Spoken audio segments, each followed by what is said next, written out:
Hey guys, in this tutorial, I'll show you how to sync music in CapCut step by step. So if you want your edits to match perfectly with beats, transitions, or action moments for TikTok, Shorts, or Reels, yeah, this guide will help your videos feel way smoother and more professional. First, open CapCut and create a new project. Then import your video clips and the music track you want to use. Now drag your music track into the timeline below your video clips. Once the audio is added, you'll see the waveform appear. If some clips feel offbeat, you can slightly adjust their speed using the speed controls. Yeah, tiny speed changes can help clips fit the rhythm better. For cinematic edits, combine slow motion with fast beat cuts. I mean, slowing down emotional moments and speeding up action scenes can create a really powerful flow. One quick tip: use headphones while editing so you can hear the beats more clearly.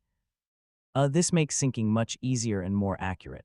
Once everything feels synced properly, export your video in high quality for TikTok, YouTube Shorts, or Instagram Reels. And that's basically how to sync music in CapCut from start to finish. After a little practice with timing and rhythm, your edits will start looking way more smooth and professional.